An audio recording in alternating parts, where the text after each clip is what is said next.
नमस्कार, स्वागत आप सभी का इस एक और वीडियो में मेरे चैनल पर। और ये वीडियो उन सभी विद्यार्थियों शोधार्थियों के लिए जो अप्लाई करने वाले हैं या करेंगे या कर चुके हैं नीपा इंस्टीट्यूट में। नीपा यानी कि national institute of educational planning and administration, ठीक है। और इस विषय में एडमिशन क्या फॉर्म, एडमिशन किस विषय में आया है, कैसे कैसे आपको अप्लाई करना है, उसके विषय में कल एक वीडियो बनाया था जिसको आप देख लीजिएगा मेरे चैनल पर जाकर। नहीं तो इसी वीडियो के डिस्क्रिप्शन में उस वीडियो का लिंक आपको दे दिया गया है, उसको जाकर देख लीजिए। आज उसी इंस्टीट्यूट के पार्ट 2 यानी कि रिसर्च प्रपोजल की हम बात करेंगे, क्योंकि अप्लाई करते वक्त आपको रिसर्च प्रपोजल को अटैच भी करना है और बाय पोस्ट भी भेजना है, ये भी मैंने आपको बताया था, ठीक है। तो आज दो चीज़ों की बात करेंगे, रिसर्च प्रपोजल के क्या क्या पॉइंट्स होने चाहिए या हो सकते हैं, और दूसरा एरिया ऑफ रिसर्च क्या हो सकता है, और तीसरा यह इंस्टीट्यूट किस किस विशेष एरिया को लेकर रिसर्च करवाता है, इसका फोकस आपको करना है। क्योंकि मैंने जब बताया था वीडियो में डिटेल में नीपा को लेकर कि ये एक विशेष प्रकार का इंस्टीट्यूट है। पीएचडी बेशक ये एजुकेशन में कराता है, इंटीग्रेटेड पीएचडी भी कराता है, लेकिन एक अलग ही दृष्टिकोण है जिसमें तीन चीज़ बहुत मायने रखती है: policy, administration and planning. Policy, administration and planning, और एक और जोड़ दीजिए फाइनेंशियल प्लानिंग, ठीक है। इन चार पांच चीज़ों को लेकर विशेष रूप से काम कराता है। तो आपको अपने सनॉप्सिस में किन किन पॉइंट्स का ध्यान रखना है, पहले वह बताऊंगा, उसके बाद एरिया ऑफ रिसर्च बताऊंगा, इस बात का ध्यान रखिएगा, ठीक है। तो कागज़ पेन अपना उठा लीजिए और क्या क्या पॉइंट्स हैं पहले उसको नोट कर लीजिए। हिंदी इंग्लिश दोनों में बता दूंगा, आपको कोई दिक्कत नहीं आएगी। उससे पहले एड्रेस को नोट कर लीजिए, क्योंकि इस ही एड्रेस पर आपको अपने एप्लीकेशन फॉर्म को कंप्लीट करने के बाद फीस स्लिप के बाद भी उसका प्रिंट आउट निकालना है, अपने सनॉप्सिस को लिखना है और सनॉप्सिस की 3 कॉपी बनानी है। मान लीजिए आपका सनॉप्सिस 4 पेज का है, तो हर पेज की 3-3 कॉपी निकालिएगा। 4 पेज है तो 12 पेज टोटल हो जाते हैं, और बाय पोस्ट और अपने वेरीफाई कर दीजिएगा सनॉप्सिस को। फ्रंट पेज मिलाकर फ्रंट पेज जरूर बनाइएगा। फ्रंट पेज में कोई दिक्कत होती है तो कमेंट करके बताइएगा, आपको प्रारूप समझा दूंगा फ़ोन पे या ईमेल पे या कमेंट बॉक्स में, ठीक है। एड्रेस को नोट कर लीजिए, जहां आपको 15 मई 2021 तक अपने फॉर्म को बाय पोस्ट भेज देना है। इस बात का ध्यान रखिएगा। और रजिस्ट्रेशन फीस जमा करना, बाय पोस्ट फॉर्म को भेजना, सबकी डेट 15 मई 2021 है। लेकिन आप सोच रहे होंगे यदि हम रजिस्ट्रेशन और फीस दोनों 15 मई को जमा करेंगे तब क्या होगा, तब आपका फॉर्म कैंसिल हो जाएगा। क्योंकि 15 मई 2021 तक आपको बाय पोस्ट भी भेजना है। यदि आप फॉर्म ही 15 मई को भरेंगे तो 15 मई की डेट में ही बाय पोस्ट कैसे भेज पाएंगे, क्योंकि बाय पोस्ट चाहे आप दिल्ली में ही रहते हों, चाहे बेशक या दिल्ली से बाहर किसी राज्य, केंद्र शासित राज्य में रहते हों भारत में, या आउट ऑफ इंडिया रहते हों, क्योंकि इंडिया के अलावा जो एशिया कंट्री हैं उसके कैंडिडेट भी इस इंस्टीट्यूट में अप्लाई कर सकते हैं, ठीक है। एनआरआई स्टूडेंट्स भी अप्लाई कर सकते हैं, कल के वीडियो में नहीं बताया था इस बात को विशेष रूप से, ठीक है।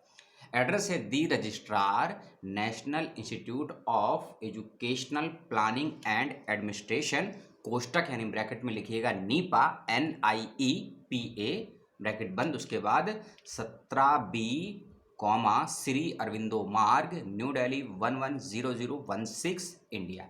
इस एड्रेस पर आपको बाय पोस्ट भेजना है अपने सभी डॉक्यूमेंट्स को। अब आप कुछ पॉइंट्स को नोट कर लीजिए जो सिनॉप्सिस में होने ज़रूरी है, जो ये संस्थान भी मांग रहा है। उसके बाद एरिया ऑफ रिसर्च या फिर जो एरिया रिसर्च तय किया गया है इंस्टीट्यूट के द्वारा। टाइटल दीजिएगा, इंट्रोडक्शन दीजिएगा, यानी कि विषय, और विषय का एक संक्षिप्त परिचय दीजिएगा 2 पॉइंट्स में। तीसरा है relation of the study, importance and need of the proposal studies, यानी कि आपने जो यह टॉपिक तय किया है, इस पे काम करना है आपको, इसका आइडिया कहाँ से मिला आपको, इसका कॉन्सेप्ट कहाँ से मिला आपको, इसका जिज्ञासा कैसे हुई कि मुझे इसी ही विषय पर काम करना है, तो इसको बोलते हैं हाइपोथेसिस। तो हाइपोथेसिस क्या रहेगी, आपकी परिकल्पना क्या रहेगी, उपकल्पना क्या रहेगी, उसको डिफाइन करिएगा, ठीक है। हाइपोथेटिकल, ये कितना लेंथी बनाना है, कितने शब्दों को बनाना है, ये आपको तय करना है। और अगर फर्स्ट टाइम बना रहे हैं तो मुझे कॉल कर लीजिएगा या मेल कर लीजिएगा, आपको मैं समझा दूंगा। हर बार वीडियो में संभव नहीं है समझा पाना, समय भी बहुत कम होता है और ज़्यादा वीडियो आप लंबा देख भी नहीं पाएंगे। तीसरा पॉइंट आप लिखिएगा brief review of related literature, यानी कि आप जिस विषय पर काम कर रहे हैं या करना चाहती हैं, करना चाहते हैं, उस विषय पर या उससे संबंधित विषय पर या अंतरानुशासनिक या इंटरडिसिप्लिनरी कोई विषय आपको मिलता है या कोई पुस्तक मिलती है, कोई थीसिस मिलती है जो आपसे पूर्व काम हो चुका है, लिखी जा चुकी है, उसको आप पढ़िएगा। इन शॉर्ट में 4 लाइन, 5 लाइन, 10 लाइन में उसका एक रिव्यू देना है आपको, निष्कर्ष के रूप में, उपसंहार के रूप में। इसको और ऐसे समझिए कि मान लीजिए कि आप भारतीय विश्वविद्यालयों में इतिहास विषय की शिक्षा का अध्ययन करना चाहते हैं कि भारतीय विश्वविद्यालयों में इतिहास विषय के पढ़ने पढ़ाने की क्या तकनीक हैं और क्या उसमें नया होना चाहिए। इस पेडागोजिकल थिंकिंग को लेकर आप कोई काम करना चाहते हैं, ठीक है, तो आपको यह स्पष्ट करना होगा कि इस विषय को लेकर क्या कोई पहले थीसिस या पीएचडी लिखी गई है, क्या कोई पुस्तक मार्केट में अवेलेबल है। यदि आपको ऐसी मिलती है तो उनका संक्षिप्त सार, उसमें क्या सवाल उठाए गए हैं, क्या उसका उद्देश्य है, क्या उसके ऑब्जेक्टिव रहे हैं किताब या थीसिस के, उसको कम से कम शब्दों में आपको अपने रिसर्च प्रपोजल में लिखना होगा। इसी को इन शॉर्ट बोलते हैं साहित्यिक समीक्षा या फिर रिव्यू ऑफ लिटरेचर। और ये मैंडेटरी पार्ट है, जो भी पॉइंट मैं आपको बता रहा हूँ, इसके बिना सिनॉप्सिस इनकम्प्लीट माना जाएगा। इस चीज़ को समझ लीजिए। लेकिन इस रिव्यू लिटरेचर में एक नहीं, 2 बातों का ध्यान रखिएगा। पहली चीज़ कि आप एक पुस्तक का रिव्यू करेंगे, 2 का करेंगे या 2 थीसिस का करेंगे, ये कोई फ़र्क नहीं पड़ता है। चाहे आप 10 रिव्यू दीजिए, चाहे 5 दीजिए, चाहे 2 दीजिए, लेकिन देना ज़रूरी है। आप हो सकता है कि आपने 10 किताबें पढ़ ली हों या 20 किताबें पढ़ ली हों या 20 रिसर्च देख ली हों कहीं ना कहीं ऑनलाइन इंटरनेट से, लेकिन सबको तो नहीं लिख सकते हैं। लिखिए बेशक कम से कम, लेकिन यहाँ दिमाग में सभी को रखिए, क्योंकि जब इंटरव्यू होगा आपसे पूछा जाएगा कितना रिव्यू करा है आपने। सिनॉप्सिस में तो कहेंगे कि आपने तो 2 ही रिव्यू किया है, तब आप कहिएगा कि समय और शब्द कम होने की वजह से यहाँ कम डेटा दिया गया है, बढ़ा मैंने बहुत कुछ है, वहाँ उनको बताइएगा। और आप रिव्यू चाहे किताबों का भी लिख सकते हैं, थीसिस या डिजिटेशन का भी लिख सकते हैं, इससे कोई फ़र्क नहीं पड़ता है, लेकिन लिखना ज़रूरी होता है। अगला पॉइंट होता है क्वेश्चंस, रिसर्च क्वेश्चन, ठीक है, रिव्यू लिटरेचर के बाद में। यानी कि आप किन किन प्रश्नों का समाधान अपने शोध के माध्यम से प्रस्तुत करना चाहते हैं। इसको और ऐसे समझिए, इसको ऑब्जेक्टिव भी बोलते हैं, रिसर्च के क्वेश्चंस बोलते हैं कि आपने मान लीजिए इतिहास से छोड़कर समाजशास्त्र, इतिहास से लेकर यदि हम नागरिक जीवन में शिक्षा का क्या महत्व है ग्रामीण परिवेश के संदर्भ में, इस विषय पर काम करना चाहते हैं, कोई इसकी योजना बनाना चाहते हैं, कोई शिक्षागत नीति बनाना चाहते हैं, तब आपको सोशल साइंस में सोशोलॉजी हो गया, सिविक्स हो गया, या फिर कॉन्स्टिट्यूशनल जो बुक्स या थीसिस या डिजिटेशन होती है उसका रीडिंग करना होगा, ठीक है। तो उसका जब अध्ययन करेंगे आप उन चीज़ों का, तो आपके मन में कुछ सवाल भी पैदा होंगे और आप उन्हीं सवालों के समाधान के लिए हम कुछ किताबों का, कुछ लेक्चर का, कुछ भाषणों का, कुछ रिसर्च का अध्ययन करते हैं।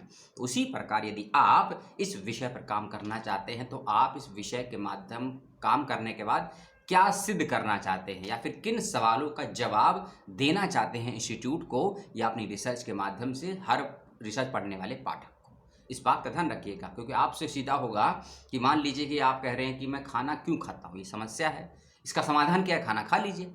तो वही आप अपने शोध में जिन प्रश्नों का समाधान देना चाहते हैं वह प्रश्न क्या क्या है, डिस्क्राइब नहीं करना है, 4-5 पॉइंट आपको लिखना है। मान लीजिए आप 10 सवालों का जवाब देना चाहते हैं तो 10 पॉइंट लिखने हैं, उसको डिस्क्राइब नहीं करना है, एक्सप्लेन नहीं करना है, स्पष्ट नहीं करना है। 10 लाइन में 10 सवाल, 5 लाइन में 5 सवाल, चाहे 2 सवाल हों 5, उससे फ़र्क नहीं पड़ता, लेकिन लिखना ज़रूरी होता है। आपके रिसर्च के क्वेश्चंस क्या हैं, उसके बाद ऑब्जेक्टिव्स, ये 2 पार्ट्स को ध्यान रखिएगा, रिसर्च क्वेश्चन और रिसर्च के ऑब्जेक्टिव। ऑब्जेक्टिव यानी कि आप इस विषय पर काम किन उद्देश्यों से करना चाहते हैं, क्या वजह है आपकी कि आप इन्हीं विषयों पे इस विषय पर काम करना चाहते हैं और इस विषय पे काम करने के अंतर्गत आप इन प्रश्नों का जवाब देना चाहते हैं। क्योंकि ये सबसे पहले टॉपिक रखा गया, समस्या क्या है, फिर इस समस्या का चयन आपने किन किन आधारों से किया गया और आपने इन समस्याओं को का समाधान करने के लिए किन किन स्रोतों का, किन किन संसाधनों का प्रयोग किया है अब तक,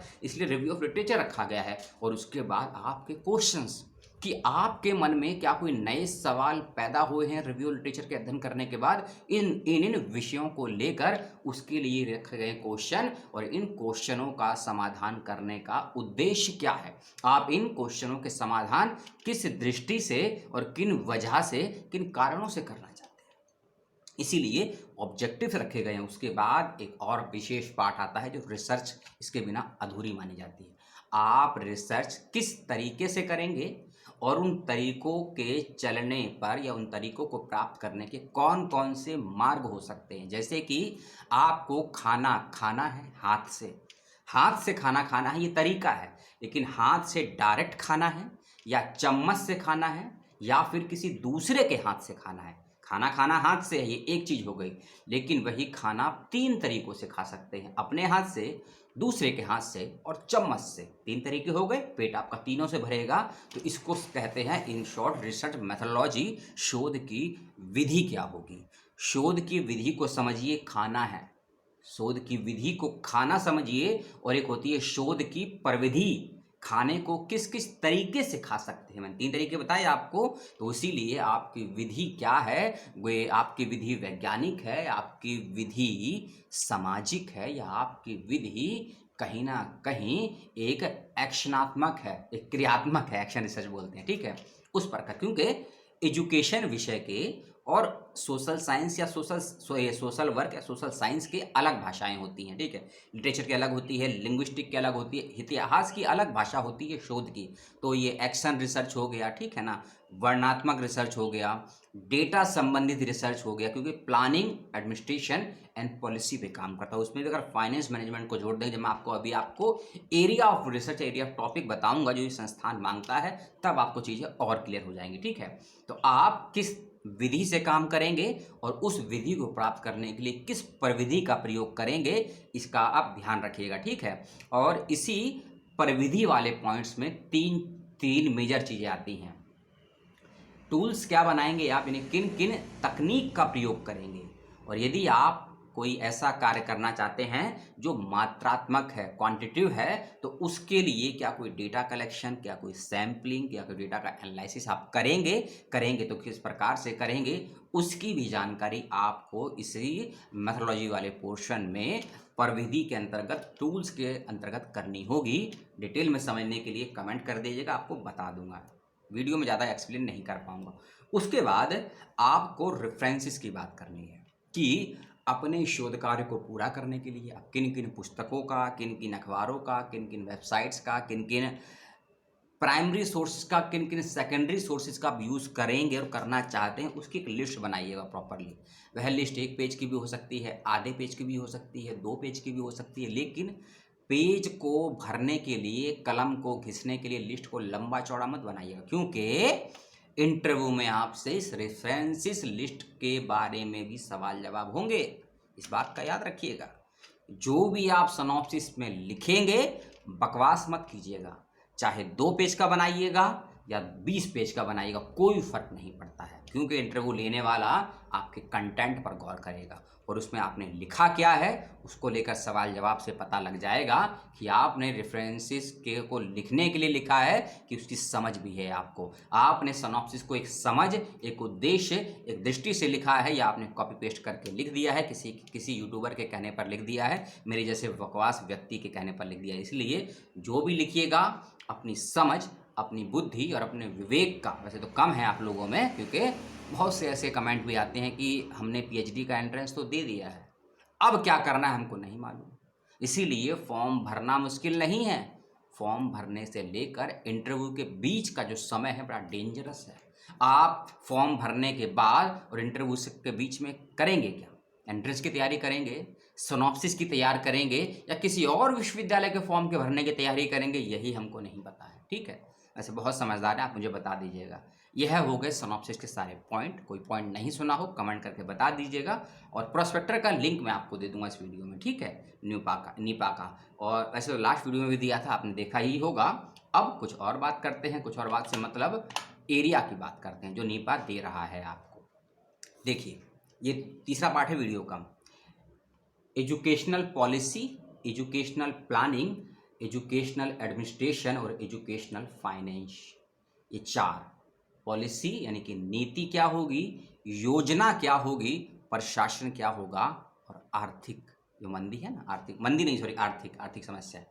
इन 4 क्षेत्रों को ध्यान रखिएगा, और आपके जो रिसर्च के टॉपिक है यदि इससे ही संबंधित होंगे आपको ज़्यादा से ज़्यादा संस्थान को ईज़ी होगा आपका इंटरव्यू लेने के लिए। इसीलिए आप चाहे हिस्ट्री बैकग्राउंड के हो, क्योंकि इस नीपा में अप्लाई करने के लिए एजुकेशन का होना मैंडेटरी नहीं है कि आपने एमएड या एमए किया है तभी आप अप्लाई कर सकते हैं। इसीलिए ओपन कर दिया गया है।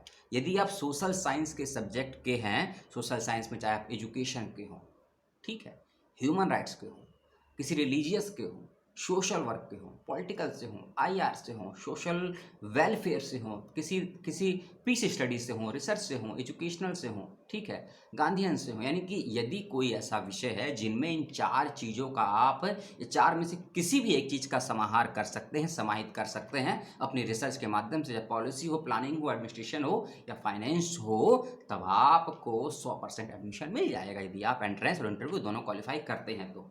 अब समझिए कुछ और चीज़ें दी गई हैं कि आप इन्हीं संबंधित कीवर्ड्स को लेकर अपने टॉपिक को तैयार कीजिए। कुछ कीवर्ड्स भी दिए हैं जैसे कि quality and learning outcome. Quality and learning outcome यानी कि गुणवत्ता के देने के साथ साथ आपको क्या सीखने को मिल रहा है अपने शोध के माध्यम से। यानी कि आप शोध को गुणात्मक करेंगे या मात्रात्मक करेंगे, और गुणात्मक या मात्रात्मक यदि करते हैं कोई भी एक, तो आपको क्या सीखने को स्वयं मिलता है, और जो आपके शोध को, रिसर्च को पढ़ेगा उसे क्या सीखने को मिलेगा। इन कीवर्ड्स का प्रयोग कीजिएगा अपने रिसर्च टॉपिक में, रिसर्च प्रपोजल के अंतर्गत।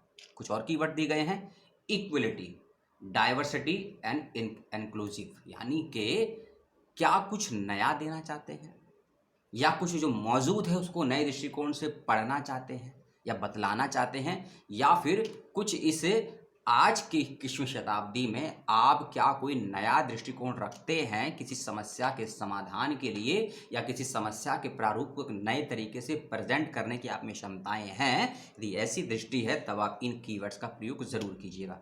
कुछ कीवर्ड्स या टॉपिक्स को लेकर गाइडलाइंस नहीं है, टॉपिक का एरिया दे रखा है, टेक्नोलॉजी इन टीचिंग लर्निंग।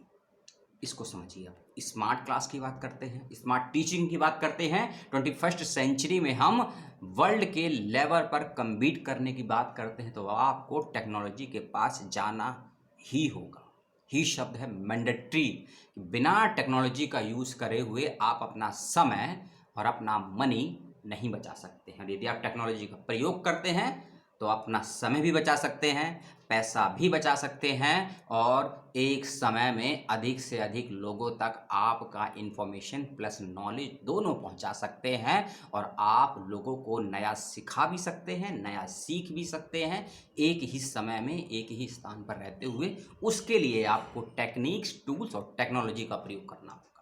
इस बात का ध्यान रखिएगा, और इन 3-4 चीज़ों का प्रयोग करते हुए आप टीचिंग को किस प्रकार और सरल, सीखने योग्य बना सकते हैं समाज, सोसाइटी, स्टूडेंट और रिसर्चर और यूनिवर्सिटीज़ के लिए। इस बात का ध्यान रखिए। एक और दिया हुआ है इसमें, गवर्नेंस एंड अकाउंटेबिलिटी। सरकार और सरकार की जवाबदेही के इस पॉइंट को इसीलिए रखा गया, जो मेरी समझ है, क्योंकि इसमें 2 शब्द हैं, प्लानिंग एंड एडमिनिस्ट्रेशन। यानी कि शिक्षा में जो मिनिस्ट्री ऑफ एजुकेशन है वह किसी नीति को क्यों बनाती है। मिनिस्ट्री ऑफ, जो पहले एमएचआरडी था उसको मिनिस्ट्री ऑफ एजुकेशन कर दिया गया है, निशंक जी उसके अध्यक्ष है वर्तमान में।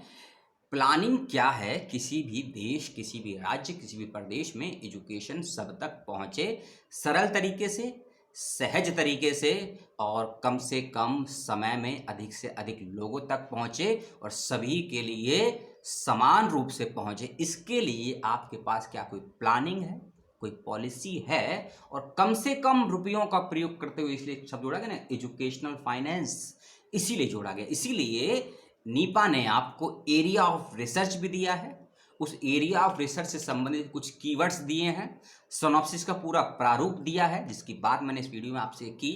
कल का वीडियो पार्ट 1 में पूरा फॉर्म कैसे भरना है, किस सब्जेक्ट में क्या है, part time PhD, full time PhD, integrated MPhil PhD के लिए क्या कंडीशन है, वह आपको बताया। दोनों वीडियो आपने देखे, उसके लिए बहुत बहुत धन्यवाद।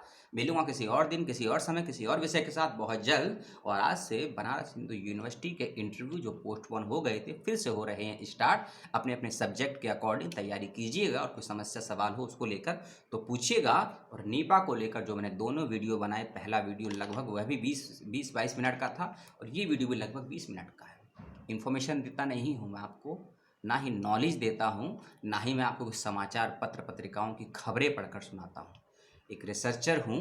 रिसर्च के दृष्टिकोण से अभी जो मैं 20 मिनट बोल रहा हूँ इसको सुन लेंगे, समझ लेंगे तो हो सकता है आने वाले 20 या 24 महीने अच्छे से कट जाएंगे पीएचडी में एडमिशन के 2 साल के। क्योंकि पीएचडी में एडमिशन तो ले लेते हैं, लेकिन आफ्टर पीएचडी फर्स्ट ईयर में करना क्या है ससुरा, यही समझ नहीं होती है बच्चों को कि रिव्यू करना है या सेल्फ स्टडी करनी है या डेटा कलेक्शन करना है या टॉपिक डिसाइड करना है या हाइपोथेसिस को क्रिएट करना है या ऑब्जेक्टिव को चेंज करना है। और ऑब्जेक्टिव का चेंज होना क्या हाइपोथेसिस पे डिपेंड करता है या आपके टॉपिक्स पे डिपेंड करता है। जब यही समझ नहीं होगी तब आप कैसे करेंगे अपने फर्स्ट टू सेकंड ईयर का अपना यूज़ पीएचडी के अंतर्गत। इसीलिए वीडियो लंबे बनाता हूँ मैं रिसर्च को लेकर, क्योंकि रिसर्च थोड़ा बहुत करा है, करवाता हूँ, थोड़ी बहुत समझ रखता हूँ, विशेषज्ञों से बातचीत भी करता रहता हूँ। इसीलिए ये वीडियो मैं लंबे उनके लिए बनाता हूँ जो फर्स्ट टाइम अप्लाई कर रहे हैं पीएचडी में। क्योंकि आप भी जानते हैं एमए के बाद या एमफिल के बाद पीएचडी में एडमिशन हो जाना बिना किसी साल को गवाए रेयर केस में होता है। लेकिन बच्चे अधिकांश होते हैं कि 1 साल 2 साल मेहनत करते हैं, नहीं होता पीएचडी में। उनको तो समझ होती है कैसे सिनॉप्सिस बनना एडमिशन, लेकिन जो एमए कर रहे हैं या एमए कर चुके हैं अभी और पीएचडी में अप्लाई कर रहे हैं जिनका नेट जेआरएफ नहीं हुआ, उनको बड़ी समस्याएं आती हैं सिनॉप्सिस डिज़ाइन करने में। बीएचयू में तो लगभग 100 से अधिक मेल आ चुके हैं मेरे पास कि सिनॉप्सिस बनाना ही नहीं आता। तो जो पॉइंट मैंने बनाए हैं नीपा को लेकर, यही पॉइंट आप चाहे बीएचयू का इंटरव्यू हो, जेएनयू का हो, डीयू का हो, लगभग किसी भी सेंट्रल यूनिवर्सिटी में इन पॉइंट्स का प्रयोग करते हुए आप सिनॉप्सिस को डिज़ाइन कर सकते हैं। कीवर्ड को छोड़ दीजिएगा क्योंकि यहाँ एजुकेशन प्लानिंग एडमिनिस्ट्रेशन पॉलिसी की बात की है, इसके कीवर्ड्स अलग हैं और जो भी आपका सब्जेक्ट होगा उसके कीवर्ड्स अलग होंगे। आप चाहे तो फ़ोन करके या ईमेल करके या कमेंट के माध्यम से अपने सुझाव, सवाल और जिज्ञासा जो भी मन में हो मुझसे पूछ सकते हैं। मिलता हूँ पुनः आपसे। अपना और अपनों का ध्यान रखिएगा, सामाजिक दूरी बनाए रखिएगा, मास्क का प्रयोग कीजिएगा, हैंड सैनिटाइजर का बिल्कुल प्रयोग कीजिएगा। और जो लोग भीड़ भाड़ वाले एरियो में ज़्यादा समय बिताते हैं उनसे जितना दूर रहेंगे आपके लिए और उनके लिए, दोनों के लिए बेहतर होगा। अध्ययन करते रहिए, पुस्तकों के समीप रहिए, परीक्षाओं की तैयारी करते रहिए और देश के विकास में जो भी योगदान दे सकते हैं अपने अपने दृष्टिकोण से देते रहिए। जय हिंद, जय भारत, सलाम।